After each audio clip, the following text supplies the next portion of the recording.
اعوذ باللہ من الشیطان الرجیم بسم اللہ الرحمن الرحیم الحمد للہ رب العالمین والصلاة والسلام علی سید الانبیاء والمرسلین حبیب الہ العالمین بالقاسم محمد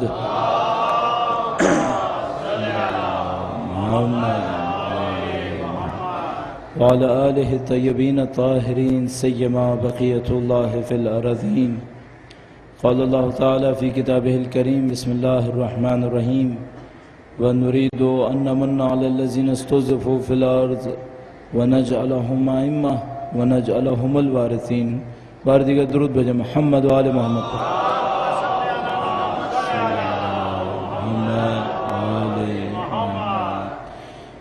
11ویں امام کی ولادت سعادت کی شب ہے، اور جیسا کہ ہم لوگوں کی عادت ہے کہ اپنے کسی بھی امام کی ولادت کے موقع پر سلسلہ امامت کے وارث کے حضور ہدیہ تبریک پیش کریں، اور بالاخص 11ویں امام کے جو والد گرامی ہیں امام وقت کے، اپنے امام کے حضور ان کے والد کی ولادت سعادت کے موقع پر ہدیہ تبریک بھیجنے کے لیے، مبارکبادی کا پیغام بھیجنے کے لیے، اپنی عقیدت کے اظہار کے لیے 3 دفعہ درود بھیجے گا محمد و آل محمد پر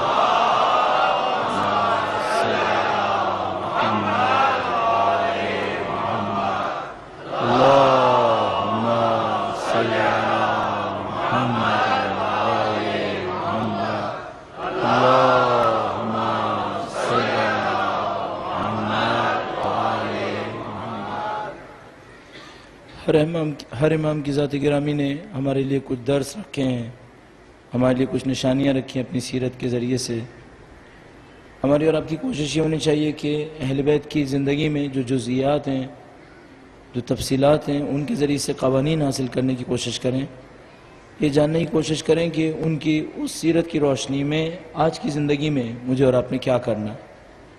بس 2 چیزیں ہماری ذمہ داری میں قرار پاتی ہیں، ایک تو ہے کہ ان امام کے حالات کو جان لینا، ان کے زمانے کے واقعات کو سمجھ لینا، دوسرا معاملہ یہ ہے کہ ان واقعات کے ذریعے سے یہ حاصل کرنا کہ اب ہمیں آج کے زمانے میں کیا انجام دینا۔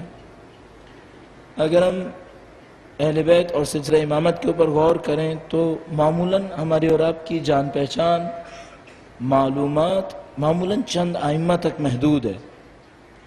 ہم مشکل سے 4 معصومین میں سے 4 یا 5 کے بارے میں کسی حد تک کچھ جانتے ہیں، اور اگر بات ان 4-5 معصومین سے ہٹ کر کی جائے تو ہماری معلومات کا دائرہ کار بہت مختصر ہے، بہت محدود معلومات ہے۔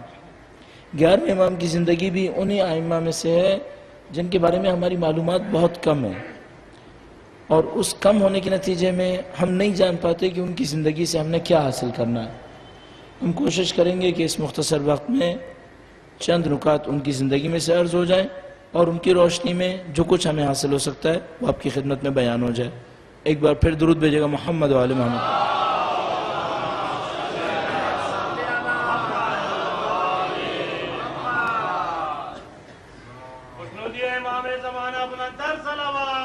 اللہم صلی علی امام کی ولادت کے سلسلے میں 2 تاریخیں ہمارے پاس ہیں، ایک یہی 10 تاریخ اور ایک 8 تاریخ۔ علماء نے دونوں روایتوں کے اوپر بعض نے کسی کو مشہور قرار دیا ہے اور بعض نے کسی اور کو۔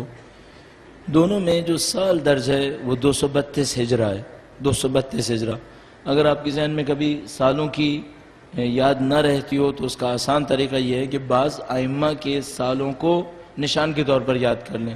مثلا ہم سب کو معلوم ہے نبی اکرم کی وفات 11 ہجرہ کو ہوئی ہے، ہم سب جانتے ہیں واقعہ کربلا 61 ہجرہ میں ہوا ہے۔ اگر ان 2 تاریخوں کو ذہن میں رکھ لیں اور 2 تاریخیں اور ذہن میں رہ جائیں تو تقریباً ائمہ کی زندگی کے نزدیک کو ہم اور آپ سمجھ پاتے ہیں۔ 61 ہجرہ میں کربلا کا واقعہ ہوا ہے، 132 میں حکومت تبدیل ہوئی ہے، 132 میں بنی امیہ گئے اور بنی عباس آ گئے۔ تقریباً 200 ہجرہ میں 8ویں امام کا دور قرار پا رہا ہے، 200 ہجرہ میں 8ویں امام کا دور ہے۔ تو اب یہ 4 اگر تاریخیں آپ کے ذہن میں آ جائیں تو کم و بیش ذہن میں آ جاتا ہے کہ معاملہ کس حد تک، کتنا دور، کتنا نزدیک ہے۔ 232 ہجرہ میں 11ویں امام کی ولادت ہوئی ہے اور 254 میں امام کی امامت کا دور شروع ہوا ہے، یعنی 10ویں امام کی شہادت 254 ہجرہ میں ہوئی ہے۔ پس 232 ہجرہ میں امام کی ولادت ہوئی، 254 میں امام کی امامت کا دور شروع ہوا، 6 سال دور امامت ہے۔ 254 سے لے کر 260 ہجرہ میں 11ویں امام کی شہادت ہو گئی اور 12ویں امام کی امامت کا دور شروع ہو گیا۔ 6 سال دور امامت ہے 11ویں امام کا۔ اس 6 سال میں تقریباً سارے وقت یعنی بہت کم روایتیں ایسی ہیں جس میں امام لوگوں کے سامنے عمومی طور پر ظاہر ہوئے ہوں، بہت کم ایسا ہوا ہے۔ معمولاً 2 دفعہ 2 مقامات ایسے تھے جب لوگ 11ویں امام کی زیارت کر پاتے تھے، ورنہ معمولاً لوگ 11ویں امام کی زیارت نہیں کر سکے، اور اس کی وجہ بھی یہ تھی کہ 9ویں امام کے بعد سے اہل بیت نے غیبت کبریٰ کی تیاری شروع کر دی تھی۔ 9ویں امام کے بعد سے غیبت کی تیاری شروع ہو گئی تھی، یعنی 10ویں امام کو بہت کم لوگوں نے دیکھا، 11ویں امام کو اور کم لوگوں نے دیکھا، اور 12ویں امام کو ظاہر پھر غیبت کا دور شروع ہو گیا۔ تو 10ویں امام کے بعد سے یہ تیاری 9ویں امام کے بعد سے یہ تیاری شروع ہو گئی تھی۔ 11ویں امام تک پہنچتے پہنچتے بہت خاص لوگ تھے جو 11ویں امام کی زیارت کر پاتے تھے۔ 2 موقع پر 11ویں امام لوگوں کے سامنے ظاہر ہوتے تھے۔ ایک وہ وقت ہوتا تھا جب امام اپنی سواری پر بیٹھ کر اپنے گھر سے نکل کر کہیں اور جا رہے ہوں، یہ وہ پہلی جگہ ہوتی تھی جہاں پر لوگ امام کو دیکھ سکتے تھے۔ تو لوگ معمولاً سڑک کے اطراف میں اگر پہلے سے پتہ چل جاتا تھا کہ امام یہاں سے گزریں گے تو 2 طرف کھڑے ہو جاتے تھے اور امام کی زیارت کرتے تھے، اور اس طریقے سے لوگ 11ویں امام کو دیکھ پاتے تھے۔ اس میں کچھ واقعات ایسے بھی ہیں کہ لوگ سڑک کے کنارے کھڑے ہو گئے، کسی نے امام کو دیکھ کر دل میں کوئی دعا کی اور امام نے اس کی دعا کو پورا کر دیا اور کہا کہ تمہارا یہ کام ہو جائے گا۔ دوسرا موقع درود بھیجے گا محمد و آل محمد۔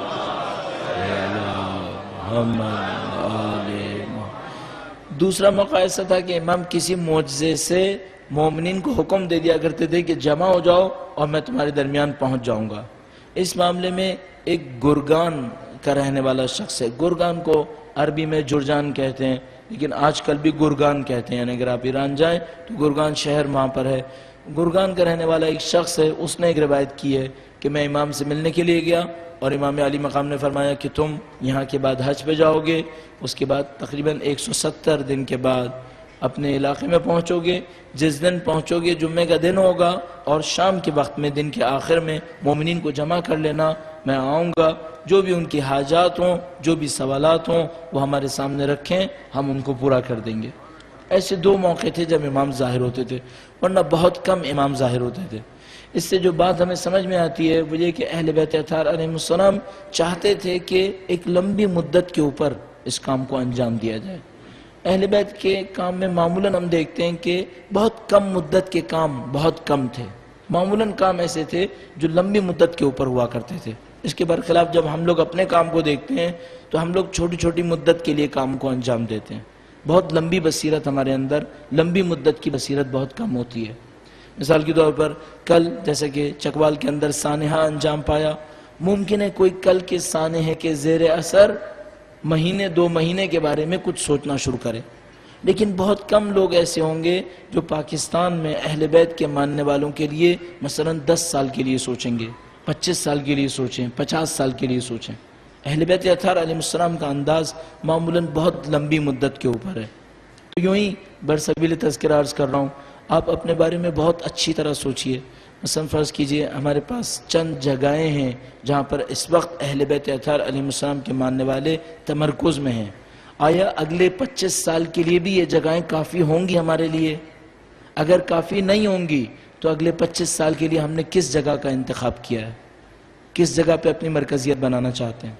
کراچی میں اپنی مرکزیت کی جگہوں کو دیکھیے گا، اس وقت تقریباً وہ تمام جگہیں جہاں پر ہم نے مرکزیت بنانے کی کوشش کی ہے وہ اوور کراؤڈڈ ہو چکی ہیں۔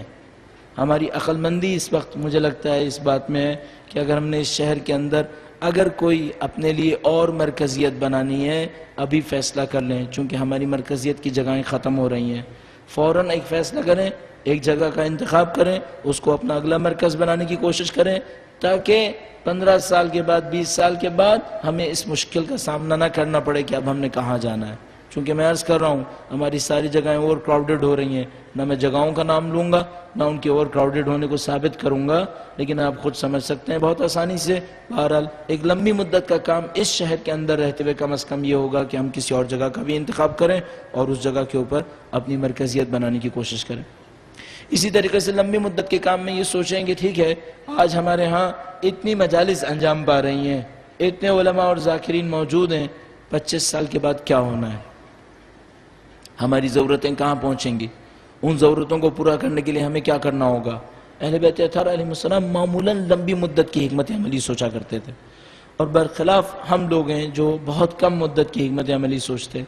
مثلا یہی چکوال کے اندر سانحہ پیش آیا ہے، ہم سب سمجھ رہے ہیں کہ اب ان جگہوں پر واقعات پیش آ رہے ہیں جہاں پہلے نہیں آتے تھے۔ اب بھی اگر ہم یہ سوچیں کہ یہ جگہ مطمئن ہے چونکہ یہاں اب تک نہیں ہوا، اس سے بڑھ کر حماقت کیا ہو سکتی ہے۔ اب تقریباً ان تمام شہروں میں ہو رہے ہیں جہاں پہلے نہیں ہوتے تھے، مثلا ڈیرہ غازی خان میں نہیں ہوتا تھا، چکوال میں نہیں ہوتا تھا۔ تو جہاں کہیں بھی مومنین موجود ہیں، اہل بیت کے چاہنے والے موجود ہیں، ان کو اس طرح سے تیار ہونا پڑے گا جیسے یہاں پر کل ہی کوئی سانحہ ہوا ہے۔ اگر ہم اتنے تیار ہوں گے اور اپنی سیکیورٹی کے تمام مسائل کو اپنے نظر میں رکھیں گے، ہم لمبی مدت کے لیے شاید کوئی حکمت عملی بنا پائیں گے، ورنہ ہم محصور ہو جائیں گے نعوذ باللہ تعالی، اور اس مشکل کا ہمیں بار بار سامنا کرنا پڑے گا۔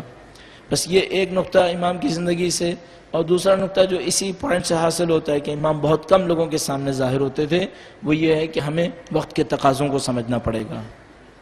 اگر انہوں نے غیبت کبریٰ کے لیے تیاری پہلے غیبت صغریٰ سے کی، اس کے بعد غیبت صغریٰ سے پہلے چھوٹی ایک اور قسم کی غیبت کی، اب ذرا سوچئے غیبت کبریٰ سے پہلے کتنے مرحلے ہوئے؟ غیبت کبریٰ سے پہلے غیبت صغریٰ ہوئی، اور غیبت صغریٰ سے پہلے بھی اہل بیت ظاہر نہیں ہوتے تھے۔ تو اگر میں ان دونوں مدتوں کو شامل کروں تو مجھے لگتا ہے کہ اہل بیت نے 150 سال غیبت کبریٰ کی تیاری کی ہے، 150 سال غیبت کبریٰ کی تیاری کی ہے۔ اب اپنے آپ سے پوچھے گا پھر انہوں نے ظہور کی تیاری کتنے عرصے پہلے شروع کی ہوگی؟ یہ مت سوچیں ظہور اچانک ہو جائے گا، کچھ نہ کچھ تیاری ہو رہی ہوگی۔ ہمیں اپنے آپ سے ایک سوال کرنا پڑے گا، آیا ہم کسی بھی طرح اس تیاری کا حصہ ہیں؟ اگر انہوں نے غیبت کبریٰ کے لیے 125 سال 150 سال تیاری کی ہے، میں یقین سے کہہ رہا ہوں کہ ظہور کے لیے بھی تیاری ہو رہی ہوگی۔ اب ظہور کے لیے کیا تیاری ہو رہی ہوگی؟ میں اپنے آپ سے اگر پوچھتا ہوں، مطمئن ہو رہا ہوں کہ یہ جو کچھ دنیا میں پیش آ رہا ہے کہیں نہ کہیں ظہور کی تیاری ہو رہی ہے۔ ہو ہی نہیں سکتا کہ یہ دور کم از کم تیاری بھی نہ دکھائے، یہ دور تیاری دکھا رہا ہے، اور وہ اس طریقے سے کہ آج سے 35 سال پہلے 30 سال پہلے جس کو وہم و گمان میں بھی نہیں سوچ سکتے تھے وہ اس 30 سال کے اندر ہوا ہے۔ اس 30 سال کے اندر اہل بیت کی بات، اہل بیت اطہار کی شخصیتیں، اہل بیت اطہار کے علوم، اہل بیت اطہار کا تعارف دنیا کے کونے کونے تک پہنچا ہے۔ تو میں اگر ذرا سا پلٹ کر دیکھوں 35 سال پہلے اور آج کو، فوراً سمجھ میں آتا ہے کہ کوئی تیاری ہو رہی ہے۔ اب کتنا دور ہے یہ تو ہم نہیں کہہ سکتے۔ غیبت ہوتے ہوتے 125 سال لگا تھا، آیا ظہور ہوتے ہوتے لمبی مدت لگے گی، کم مدت میں ظاہر ہو جائے گا؟ لیکن اس میں کوئی شبہ نہیں ہے کہ واقعات کی ترتیب اور ان کی سپیڈ بہت زیادہ ہے، بہت تیزی ہے اس وقت۔ آپ نہیں معلوم اس بات کو احساس کر رہے ہیں نہیں کر رہے، ہر روز 1 یا 2 چونکا دینے والی خبریں آ رہی ہیں، ہر روز۔ پہلے ایک دفعہ ہوتا تھا 1 ہفتے بعد ایک خبر کوئی ایسی آتی تھی جس میں انسان چونک جاتا تھا، اب ایسا نہیں ہے۔ اب ہر روز 1-2 خبریں ایسی ہیں، دنیا کو اٹھا کر دیکھ لیجئے یہاں پر کیا ہو رہا ہے۔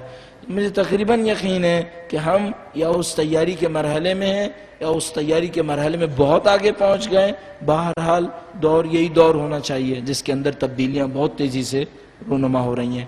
امام کے اقوال میں سے چند اقوال میں لکھ کر لایا تھا، وہ آپ کی خدمت میں عرض کرتا ہوں۔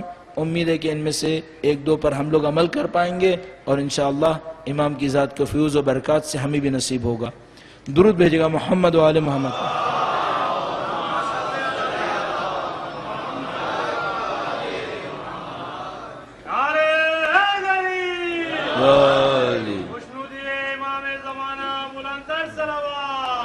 اللہم صلی اللہ محمد وآل محمد۔ چند اقوال امام کے مشہور و معروف ہیں، ان میں سے چند میں یہ اس طرح سے میں نے انتخاب کیا۔ امام نے فرمایا ادب سے دور ہے کہ خوشحالی کا اظہار کسی غمزدہ کے سامنے کیا جائے۔ فرمایا اگر کوئی شخص غمزدہ ہے اور دوسرا آدمی خوش ہے تو ادب یہ نہیں ہے کہ وہ جو خوش ہے وہ کہے کہ میں خوش ہوں، سامنے والا غمگین ہے تو کیا ہوا، میں تو اپنی خوشی کا اظہار کروں۔ فرمایا نہیں، ادب سے دور ہے۔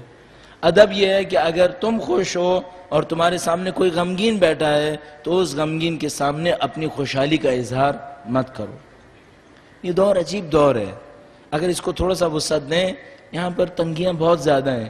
کوئی معاش کی تنگی میں پھنسا ہوا ہے، کوئی زندگی کے اور دوسری مصیبتوں کے اندر پھنسا ہوا ہے۔ خوشحالی کا اظہار ایسا نہیں ہونا چاہیے کہ مصیبت زدہ کو اور تڑپا دے۔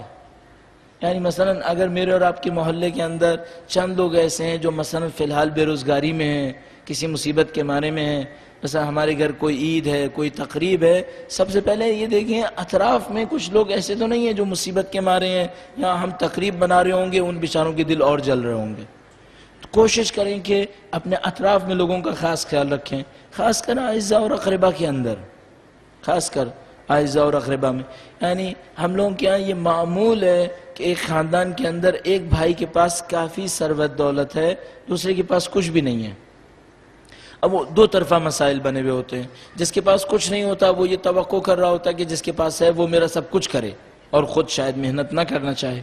جس کے پاس سب کچھ ہے وہ یہ سوچ رہا ہوتا ہے کہ ٹھیک ہے میرے پاس سب کچھ ہے لیکن اس کا یہ مطلب تو نہیں کہ میں دوسرے کے لیے سب کچھ کروں۔ اس کے درمیان کوئی ایک بیلنس کریٹ کرنا چاہیے، کوئی ایک بیلنس ہونا چاہیے۔ اس میں نہ وہ زیادہ توقع رکھے اور یہ اس کو نظر انداز نہ کرے، ایک بیلنس ہو جائے کسی طریقے سے اور معاملہ اچھی طریقے سے انجام پا جائے۔ تو آپ اپنی خوشحالی کے موقع پر غمزدہ کا ضرور خیال رکھیے۔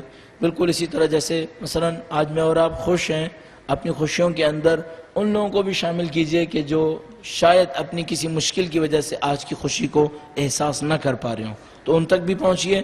ہر ایک آدمی، ہر 5 آدمی بھی اگر ایک غمزدہ کا خیال رکھیں گے تو میرا خیال ہے کہ ہم لوگ کافی تبدیلی لا پائیں گے۔ پس امام کا قول یہ ہوا، فرمایا ادب سے دور ہے، یعنی یہ بے ادبی ہے کہ کوئی اپنی خوشحالی کے اظہار کسی غمزدہ کے سامنے کرے، غمزدہ کے سامنے خوشحالی کے اظہار میں احتیاط کرے۔ ایک اور انتہائی خوبصورت قول میں ارشاد فرمایا جدل نہ کرو ورنہ تمہارا حسن اور تمہاری خوبی جاتی رہے گی، اور مذاق اور تمسخر نہ کرو ورنہ لوگ تم پر دلیر ہو جائیں گے۔ 2 حصے ہیں اس کے۔ فرمایا ایک تو یہ کہ جدل نہ کرو ورنہ تمہارا حسن اور تمہاری نیکی، تمہاری خوبی جاتی رہے گی۔ جدل کسے کہتے ہیں؟ ایک دفعہ میں اور آپ کچھ سیکھنے کے لیے گفتگو کر رہے ہوتے ہیں، اس کو ہم علمی مباحثہ کہتے ہیں۔ علمی مباحثہ یہ ہوتا ہے کہ میں سمجھتا ہوں کہ اس سے مجھے کچھ سیکھنا چاہیے، تو میں اس سے جاتا ہوں، ایک سوال کرتا ہوں، اور وہ جب مجھے سمجھاتا ہے تو میں سمجھنے کی کوشش کرتا ہوں۔ اگر نہیں سمجھ میں آتا تو اس سے کہہ دیتا ہوں کہ آپ نے جو بات کہی وہ مجھے سمجھ میں نہیں آئی، برائے مہربانی دوبارہ سمجھا دیجئے۔ وہ دوبارہ سمجھا دیتا ہے، پھر کوئی چیز سمجھ میں آتی ہے اس سے پوچھ لیتا ہوں، اس کو ہم علمی مباحثہ کہتے ہیں۔ مجھے سمجھ میں نہیں آیا، میں نے پوچھنے کی کوشش کی اور دوبارہ پوچھ لیا، 3 بار سوال کیا، 4 بار سوال کیا، جب تک معاملہ سیکھنے اور سکھانے میں ہے یہ جدل نہیں ہے۔ جدل کیا ہے؟ جدل یہ ہے کہ میری ایک رائے ہے، سامنے والی کی ایک رائے ہے، میری رائے اور اس کی رائے میں فرق ہے، میں نے اس کی ساری دلیلیں سن لی ہیں، اپنی ساری دلیلیں کہہ دی ہیں، اب بھی اصرار کر رہا ہوں کہ نہیں یہ میری بات کو مانے، اور وہ اصرار کر رہا ہے کہ نہیں یہ میری بات کو مانے۔ اچھا بھائی، دونوں نے اپنی اپنی دلیلیں کہہ دی ہیں، اب اس سے زیادہ اصرار کی کیا ضرورت ہے؟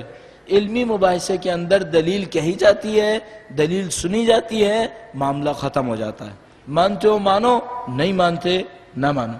جدل وہ ہوتا ہے جس کے اندر اس سے کوئی سروکار نہیں ہے کہ حق کہاں پر ہے، جدل کے اندر بس اپنی بات منوانی ہوتی ہے۔ امام نے فرمایا جدل مت کرو، جدال مت کرو، اس سے تمہارا حسن اور تمہاری خوبیاں ختم ہو جائیں گی، یعنی نیکیاں ختم ہو جائیں گی، اور تمہارا جو احترام معاشرے کے اندر ہوگا وہ احترام ختم ہو جائے گا، چونکہ لوگ سمجھ جائیں گے کہ اس کو بس اپنی بات منوانی ہوتی ہے اور اس سے زیادہ کوئی سروکار نہیں ہوتا۔ اس کے بعد فرمایا تمسخر نہ اڑاؤ، دوسروں کا مذاق مت اڑاؤ۔ ہر انسان کے اندر کوئی نہ کوئی ایسی چیز ہوتی ہے، کمی ہوتی ہے، جس کے اوپر اگر کوئی چاہے تو مذاق اڑا سکتا ہے۔ مثلا کسی کی آواز میں کمی ہے، کسی کے چہرے میں کمی ہے، کسی کے چال ڈھال میں، کسی کے ذہن میں، کسی کی تعلیم میں، 10 چیزیں ہو سکتی ہیں جس کے اوپر مذاق اڑایا جا سکتا ہے۔ امام نے فرمایا کہ مذاق نہ اڑاؤ ورنہ لوگ تم پر دلیر ہو جائیں گے، یعنی اگر میں کسی کا مذاق اڑاؤں گا وہ بھی میرا مذاق اڑائے گا بالآخر، کب تک برداشت کرے گا؟ تو اگر میں کسی کا مذاق اڑاؤں گا، اور یہاں قرآن کریم بھی ارشاد فرماتا ہے لا یسخر قوم من قوم، کوئی قوم دوسری قوم کا مذاق نہ اڑائے، تو میں نے فرمایا تم ایک دوسرے کا مذاق نہ اڑاؤ، مذاق اڑاؤ گے تو پھر لوگ تم پر دلیر ہو جائیں گے، یعنی لوگ تمہارا بھی مذاق اڑائیں گے۔ اچھا کیا اس کا یہ مطلب یہ کہ ہنسی مذاق بھی نہیں ہونی چاہیے، ایک دوسرے کے ساتھ تفریح نہیں ہونی چاہیے؟ نہیں، تفریح ہونے میں اور مذاق اڑانے میں بہت فرق ہے۔ تفریح یہ ہے کہ میں کوئی ایسی بات کہتا ہوں جس سے سامنے والے کا دل خوش ہو جائے، اور مذاق اڑانا یہ ہوتا ہے کہ میں کوئی ایسی بات کہوں جس سے لوگ اس پر ہنسیں اور اس کی حیثیت کم ہو جائے۔ مذاق نہیں اڑانا چاہیے، ہاں تفریح ہونی چاہیے، تھوڑا بہت ہنسی مذاق ہونا چاہیے۔ تفریح اور مذاق کی حد کیا ہے؟ تفریح اور مذاق کی حد یہ ہے کہ جب تک سب خوش ہیں یہ تفریح ہے، جب سب خوش ہیں اور ایک چڑ رہا ہے یہ مذاق ہو رہا ہے، یہ اب تمسخر ہو رہا ہے۔ تمسخر نہیں ہونا چاہیے، ہنسی ہونی چاہیے، تفریح ہونی چاہیے۔ درود بھیجیں محمد و آل محمد پر، صلی علی محمد علی محمد۔ ایک قول اور عرض کرتا چلوں، اور یہ قول انتہائی مفید اور آپ نے کئی دفعہ سنا ہے، صرف دوبارہ یادآوری کے لیے۔ فرمانے احمق کا دل اس کے منہ میں ہوتا ہے اور عقل مند کا منہ اس کے دل میں ہوتا ہے۔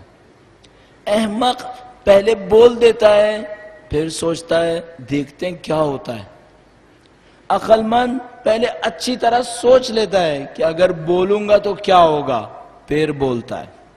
صحیح ہے؟ جس کو جتنے زیادہ لوگوں کے سامنے بولنا ہو اس کو چاہیے بولنے سے پہلے اتنا ہی اچھی طرح سوچ لے۔ اگر میں اپنے بچے کے ساتھ بات کر رہا ہوں تو وہ ایک سننے والا ہے اور میں اس کا باپ ایک بولنے والا ہوں، اس میں بھی احتیاط کرنی چاہیے۔ اگر میں 50 آدمیوں کے سامنے بول رہا ہوں مجھے 50 آدمیوں کے برابر احتیاط کرنی چاہیے، اور اگر میں 500 آدمیوں کے سامنے بول رہا ہوں مجھے 500 آدمیوں کے برابر احتیاط کرنی چاہیے۔ اگر میں ایک دوست کے ساتھ کھڑے ہو کر گلی میں بات کر رہا ہوں تو چلو دوست ہے جو دوست کے ساتھ بات کر رہا ہے، اگر میں ممبر پر بیٹھ کر عالم دین ہونے کے ناطے بات کر رہا ہوں مجھے بہت احتیاط کرنی چاہیے۔ عقل مند ہمیشہ بات کرنے سے پہلے یہ سوچ لے کہ اس بات کا اثر کیا ہوگا، اور بے وقوف وہ ہوتا ہے جو پہلے بول دیتا ہے اور اس کے بعد دیکھتا ہے معاملہ خراب ہو گیا اور بعد میں کہتا ہے جو میں نے کیا تھا وہ خراب ہو گیا، اب کیا ہوگا۔ ہمیشہ عقل مندی دکھائیے، اپنے کام کو کرنے سے پہلے سوچ لیجئے کہ یہ جو کر رہے ہیں وہ کیا ہوگا۔ غصہ اسی لیے حرام ہے کہ غصے میں انسان کی عقل ختم ہو جاتی ہے، 10 باتیں ایسی بول دیتا ہے جو بعد میں کسی طور سنبھال نہیں پاتا۔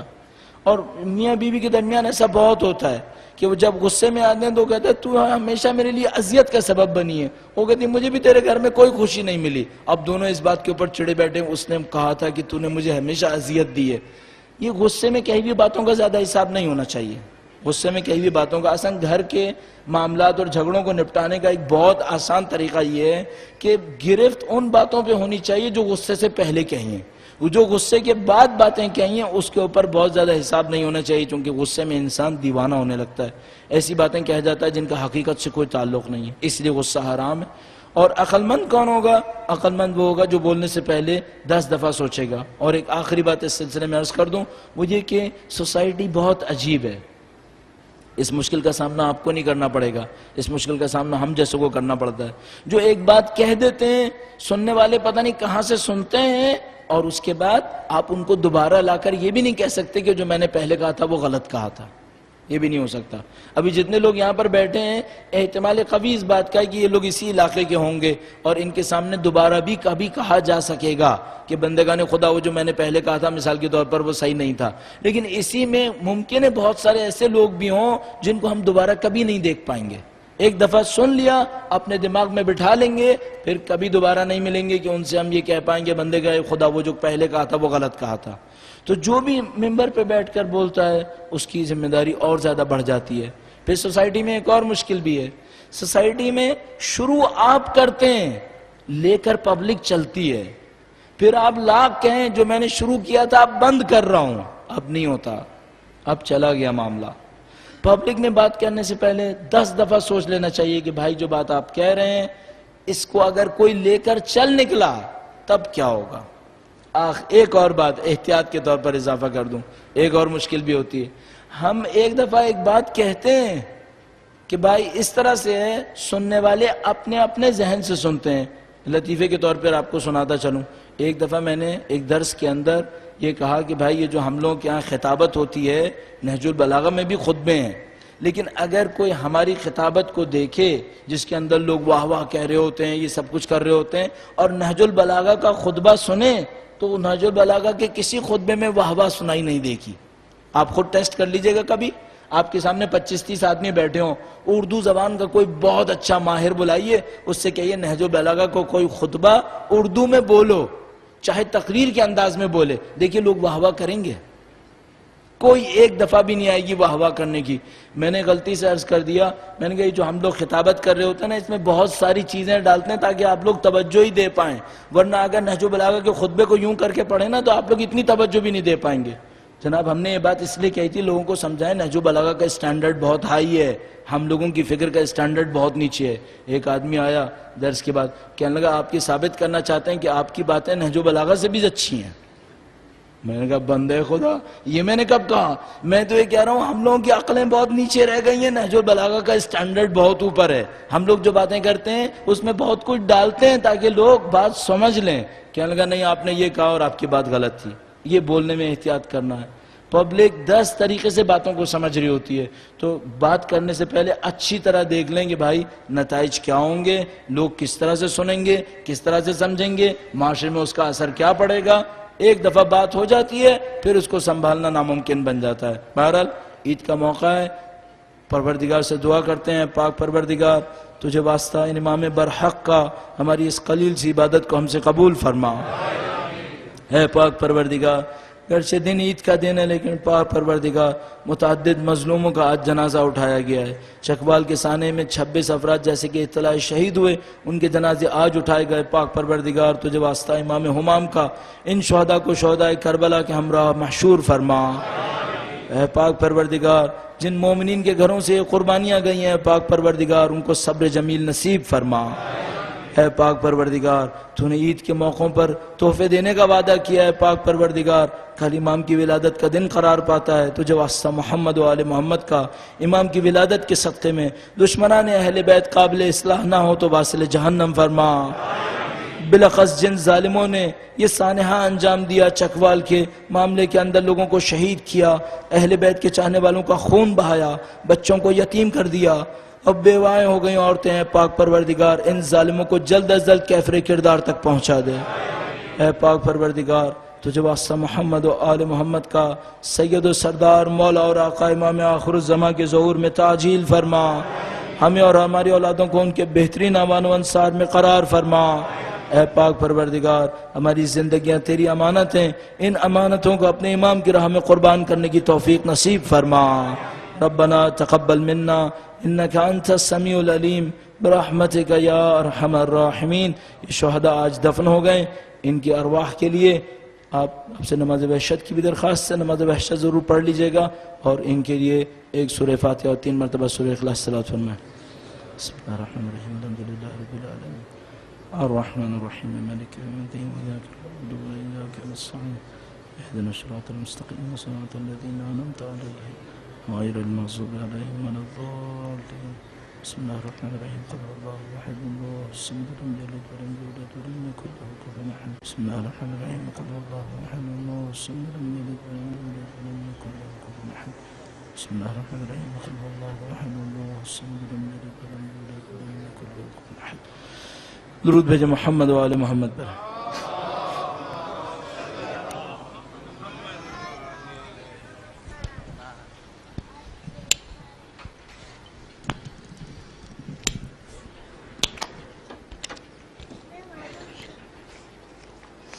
السلام علیک یا ابا محمد الحسن العسکری. السلام علیہ البر الصادق. السلام علیک یا ولی امر اللہ. السلام علیک یا خازن علم اللہ. السلام علیک یا ابن حجج اللہ علی بریہ. السلام علیک یا ابا عبداللہ علی جدک و ابیک. وعلى أمك وأخيك وعلى الأئمة المعصومين من ذريتك وبنيك. السلام عليك وعلى ولديك العليين وأخيك بالفضل العباس وسائر المستشهدين بين يديك ورحمة الله وبركاته. السلام عليك يا غريب الغرباء. السلام عليك يا معين الضعفاء والفقراء. السلام عليك يا سلطان العرب والعجم يا علي بن موسى الرزاق وعلى آبائك وأبنائك الطيبين الطاهرين ورحمة الله وبركاته. السلام عليك يا سيدي ويا مولاي يا صاحب الزمان. السلام عليك يا خليفة الرحمن. السلام عليك يا شريك القرآن. السلام عليك يا إمام الإنس والجان. الأمان الأمان من فتنة الزمان.